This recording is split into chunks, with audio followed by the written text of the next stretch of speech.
goal was to make a game in the spirit of games like Baldur's Gate, Icewind Dale, and Planescape Torment, the Infinity Engine games. Those are PC role-playing games made in the late 90s and early 2000s, and they emphasized three things that we're really focusing on, which are exploration of beautiful environments, a really cool, rich, reactive story that responds to the choices that you make, and also party-based tactical combat using a real-time with pause combat system and a full 6-character party. Today we're going to look at the Paladin. Of course, in the backer beta, the backers can play from any of the 11 classes. They're all implemented. When you pick a Paladin, you also pick a Paladin order. A Paladin order is associated with different personality types. This is a role-playing game, and so if you role-play your character in accordance to the principles of your Paladin order, you get minor mechanical benefits. To help your character stand out, you can customize your colors. You can be as garish as you want. Pick a crazy color combination like Adam just did. Or you can be more subdued if you want. Godlike don't have hairstyles to customize, but you can switch their heads out because they're very unique looking. So in the backer beta, you start off at first level, but we give the player enough experience to advance to 5th level right away. We want players to mess around with the mechanics, get really a feel for what it's like to level up. You level up each of your skills individually. Every time you gain a level, you gain a class ability. In this case, the Paladin gained Lay on Hands. Lay on Hands is a very useful short-range heal for a single party member.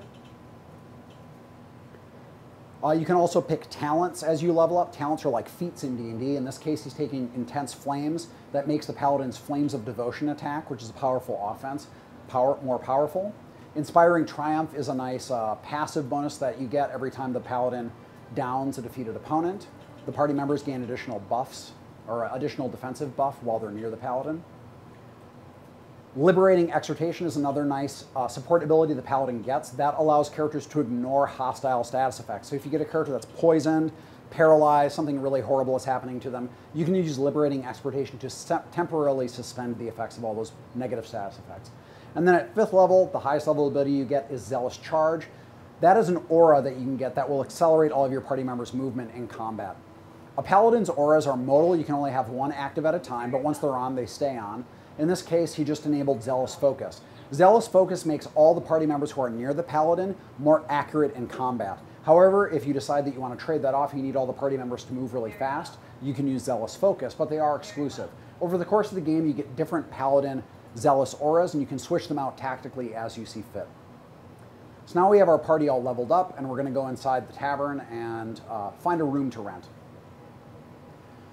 This tavern that we're going into, this inn I should say, the Dracogen Inn is one of our backer inns. So during the Kickstarter beta, or sorry, during the Kickstarter process, we had a lot of high-end backers who decided to buy inns, and we have implemented in the game. This Dracogen Inn is one of them.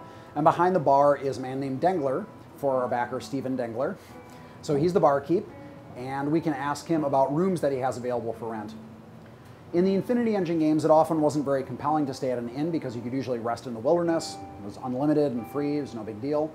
In Pillars of Eternity, resting uses a limited resource, so you don't want to rest all the time, you just want to rest when you need to rest. But if you want to get special bonuses, you can also go to the inns. The more expensive rooms will actually give you more impressive bonuses. So if you rest at the Dragon's Lair, you'll get a bonus to Might, Constitution, and Intellect, and that will last until the next time you rest. So it's a very long-term buff. So that is sort of a motivation for why you'd want to rest at an inn. It gives you really cool bonuses. Otherwise, you can rest in the wilderness, but it does use resources.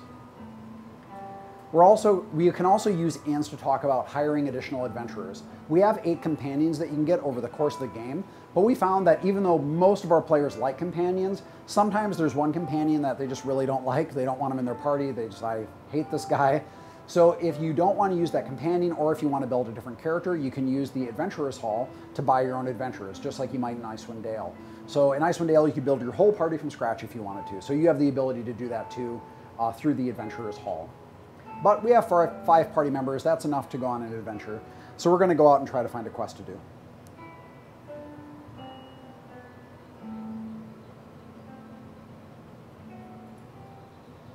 So in the backer beta, we have about 4 full quests that you can do. This one that we're about to go on is called A Farmer's Plight. And this pig farmer is having troubles because all of his pigs keep being stolen and eaten by an ogre that's set up in a cave nearby. In the backer beta, we have 2 wildernesses that you can go and explore. The first one is Deerford Crossing. We're going to head over there. It does take 4 hours to travel there, and because we have a day-night cycle, when you get there, it'll actually be evening. Also, we can interact with the statue in the environment here. We use a lot of scripted interactions in the game. We've shown these before. People really seem to like them. They're illustrated storybook sequences where you can interact with things in the environment in a sort of non-traditional way. Kind of mess them around, push things, pull on things, try to explore and poke around on stuff. But this is not the dungeon that we're going into, so we're going to keep moving on and see what else we can find. But it is kind of goes to our philosophy about how we design our exterior environments. We want to have wildernesses designed so you can trip over other adventure opportunities as you're wandering around. So one thing you might notice is when you look at the dwarf's portrait, all the red is gone from the character's portraits. Their stamina reheals, that's their short-term health. It heals after every fight, but their health, their long-term damage, does not go away. It only goes away after you rest at an inn or out in the wilderness.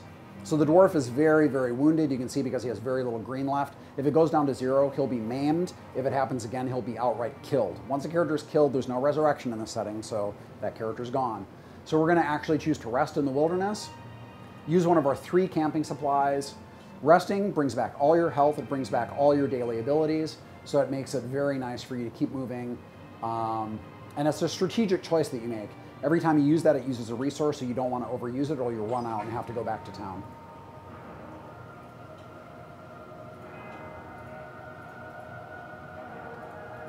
So in this case, we have a spider. Again, spiders have very dangerous poison of various types, so we're going to try to keep it at range as long as we can.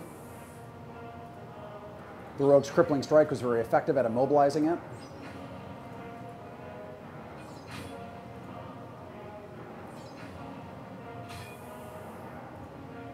Uh-oh. Oof, just in time. Wizard could have been in trouble, but wizards do have a defensive ability that lets them deal with things when they get too hairy. So in this case, Adam chose to pull the spider using the fighter, which is very good because the fighter is able to take a lot of punishment very quickly.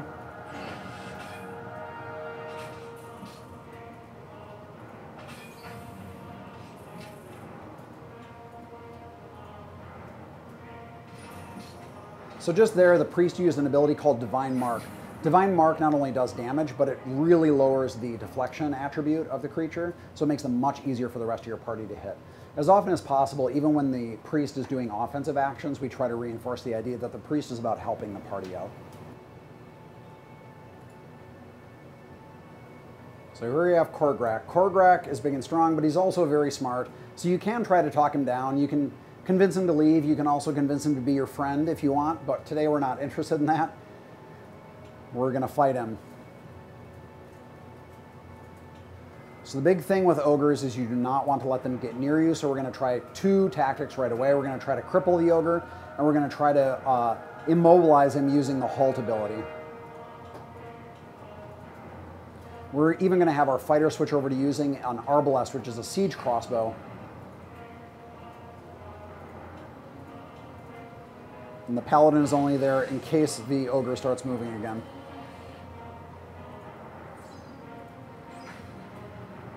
So each time you hear that booming sound, that's the rogue getting in a sneak attack on the target. Whenever an enemy is suffering from one of those negative status effects, the rogue will just continue to pile on sneak attack damage, whether they're using a ranged weapon or a close melee weapon. The priest blessing the party never hurts. Makes them more accurate. Oh, but now he got moving and he's going to come straight for the wizard. Wizard's going to use Arcane Veil.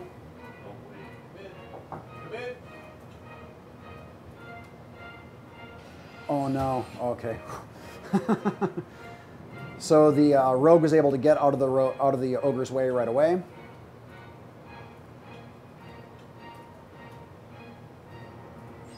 Now you can see up top there, the wizard is in his Arcane Veil. That makes him very difficult to hit and damage, but only for a short period of time. Ogre managed to knock down the party fighter, so now he's dealing with the paladin. And the paladin's getting really badly damaged. Hopefully the wizard can heal in time. Yep, just in time. So it was a tough fight, but we were able to get through it. No one went down. So here we've turned the ogre's head back into Rumbald. And he's very happy. You can choose to refuse his reward if you want to, which will give you a bonus to your benevolent reputation. If you get a benevolent reputation, some people will think that you're a very kind-hearted person. Other people will think that you're a sucker, and they'll try to take advantage of you.